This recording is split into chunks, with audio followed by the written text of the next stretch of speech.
Hello friends, welcome back to my channel study with Varsha. तो अगर आप बीएससी सेकंड सेमेस्टर के स्टूडेंट हैं तो ये वीडियो आपके लिए हेल्पफुल होने वाली है, क्योंकि आज की इस वीडियो में मैं बीएससी सेकंड सेमेस्टर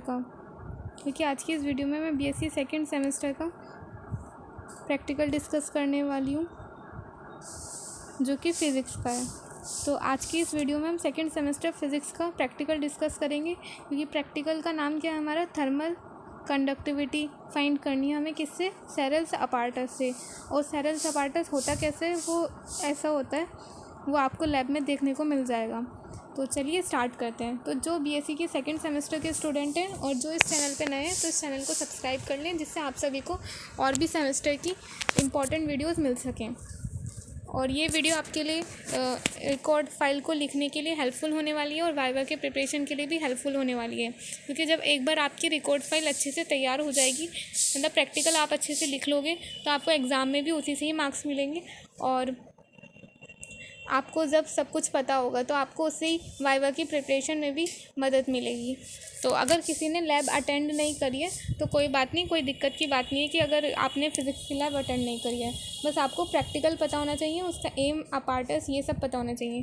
तो चलिए स्टार्ट करते हैं, और चैनल को सब्सक्राइब कर लीजिए। चलिए देखते हैं अपना एम क्या है हमारे प्रैक्टिकल का, to determine the coefficient of thermal conductivity. Thermal conductivity को हम किससे डिनोट करते हैं, के से डिनोट करते हैं। तो ये आपसे आपका एग्जामिनर पूछ सकता है कि थर्मल कंडक्टिविटी बताइए, कि आपने उसे लिख रखा है थर्मल कंडक्टिविटी फाइंड कर रहे हैं आप, तो उसे बताइए कि आप उसे डिनोट किससे करोगे। तो हम किससे डिनोट करते हैं, के से डिनोट करते हैं। Of coppers by Searle's apparatus. तो सेरेल्स अपार्टस की द्वारा जो था हम किसी कॉपर की थर्मल कंडक्टिविटी फाइंड करेंगे। तो सबसे पहले आपको एम पता होना चाहिए, तो एम आप ऐसे लिख लेंगे। फिर इसके बाद है हमें अपार्टस। अपार्टस क्या रिक्वायर्ड है, अपार्टस कौन कौन से चाहिए होंगे, उसमें होंगे Searle's thermal conductivity apparatus, steam generator जिससे स्टीम जनरेट होगी उसमें, थर्म, एक होता है थ्योरोमीटर, एक होता है मेजरिंग सिलेंडर, एक होता है स्टॉप वॉच, और एक होता है बैलेंस, और एक होता है कनेक्टिंग रबर ट्यूब्स। तो ये आपके सारे क्या थे, अपार्टस हैं। तो आपको ये अपार्टस याद होने चाहिए। कि स्टॉप वॉच यूज़ करते हैं हम, मतलब टाइम को मेज़र करने के लिए कि कितना टाइम में हमारा थर्मल कंडक्टिविटी हम फाइंड कर रहे हैं। तो ये आपके हो गए अपार्टस जो रिक्वायर्ड है एक्सपेरिमेंट में। तो सबसे इम्पॉर्टेंट है हमारा एम, फिर देन हमारा है अपार्टस रिक्वायर्ड। ये क्या है, हमारे इम्पॉर्टेंट है, तो आपको ये याद होने चाहिए।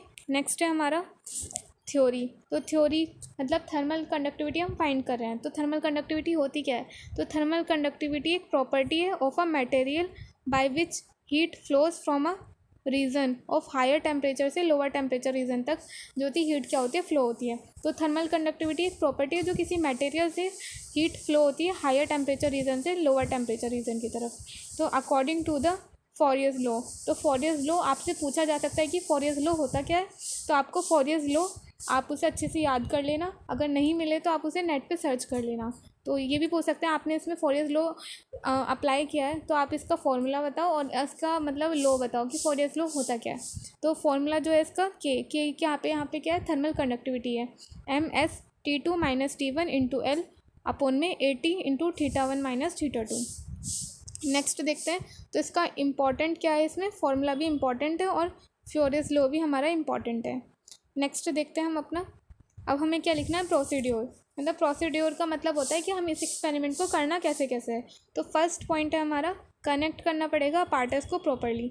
सभी अपार्टस जितने भी होंगे, जैसे स्टॉप वॉच हो गया, स्टीम जनरेटर हो गया, थ्योरोमीटर हो गया, और सेरेल्स अपार्टस हो गए, इन सभी को प्रॉपर्ली हमें क्या करना है, वो करना है, कनेक्ट करना है। नेक्स्ट फिर हम क्या करेंगे, पास स्टीम थ्रो 1 एंड 2 कॉपर की रोड में। मतलब हम जो था स्टीम को पास करेंगे वन एंड से अदर एंड में। मतलब कॉपर की एक रोड होगी, उसके दो सिरे होंगे, एक होगा वन एंड एंड देन एक अदर एंड। तो हम क्या करेंगे, स्टीम को पास करेंगे उस रोड में। देन नेक्स्ट देखेंगे थर्ड क्या है, allow cooling water to flow through the water jacket. मतलब कूलिंग वाटर जैकेट के द्वारा जो होता है उसे क्या करेंगे, कूल करेंगे। नेक्स्ट पॉइंट है हमारा, wait until steady temperature are obtained. और हमें जो होता है तब तक वेट करना पड़ेगा जब तक स्टडी टेम्परेचर ना आ जाए। फिफ्थ पॉइंट लिखेंगे हम इसमें, note the temperature of the both thermometer. उसमें दो थ्योरोमीटर लगे होंगे, तो दोनों का थ्योरोमीटर का हमें क्या करना पड़ेगा, टेम्परेचर को नोट करना पड़ेगा। नेक्स्ट है सिक्स है, measure the mass of water collected in the fix time.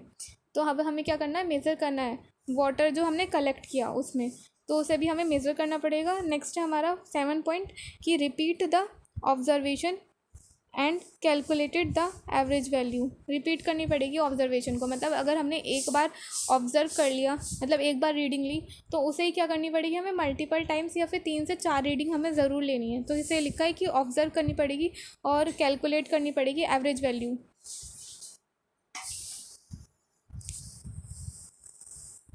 मतलब सारी रीडिंग लेने के बाद, जैसे कि हमने 3 रीडिंग ली तो फिर 3 रीडिंग लेने के बाद क्या करना है, हम उसका एवरेज निकालना है। इसमें लिखा है एवरेज वैल्यू। नेक्स्ट है हमारा प्रोसीड्यूर। अब क्या करेंगे, हम इसकी ऑब्जर्वेशन टेबल लिखेंगे। ऑब्जर्वेशन टेबल में क्या लिखेंगे, वाटर कलेक्ट, तो उसे हम किससे डिनोट करेंगे, जी से। तो वाटर कितना कलेक्ट किया हमने, 600 600 एंड 600, और टाइम कितना आया सेकंड में, वो है 300। और वाटर इनहेल्ड मतलब T1 जो अंदर आया, तो वो कितना है 28 28 एंड 28। वाटर आउटलेट जो मतलब बाहर गया, वो है 34 34 एंड देन 34।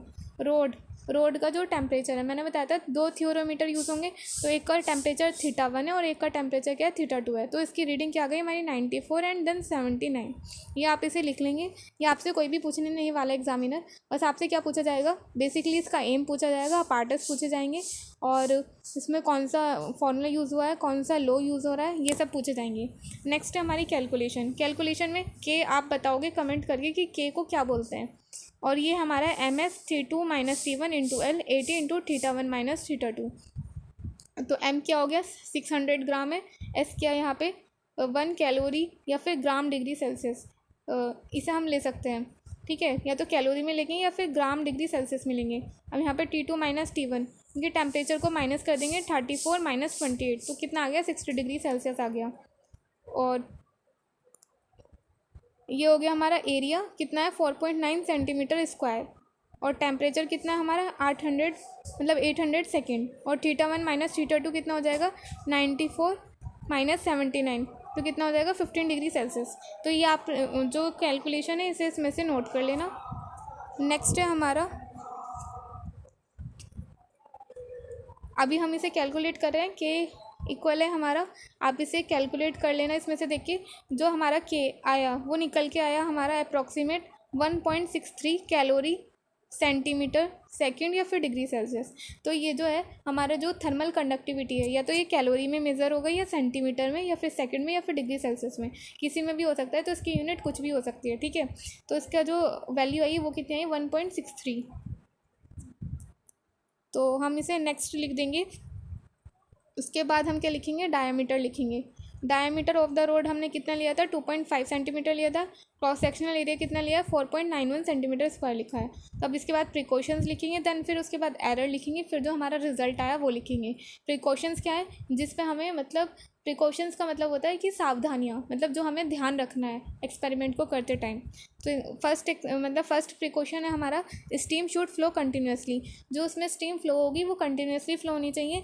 और सेकंड है हमारा, water flow should remain constant, मतलब वाटर का जो फ्लो होना चाहिए वो कांस्टेंट होना चाहिए। थर्ड है हमारा, reading should be taken only after steady state in reached, मतलब रीडिंग हमें सिर्फ तभी लेनी है जब वो स्टडी स्टेट में पहुंच जाए। और फोर्थ है हमारा, थियोरोमीटर शुड बी इंसर्टेड प्रॉपरली, मतलब जो थियोरोमीटर है वो प्रॉपरली इंसर्ट होना चाहिए।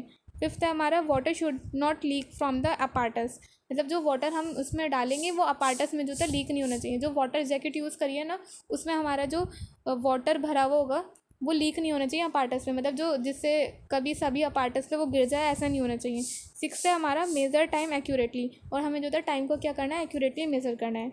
नेक्स्ट है हमारा, सोर्सेज ऑफ एरर, मतलब एरर कौन कौन से हो सकते हैं, तो कौन कौन से होंगे, heat loss of surrounding heat के कारण जो होता है हीट का लॉस हो सकता है। सेकंड है हमारा, इम्प्रॉपर इंसुलेशन।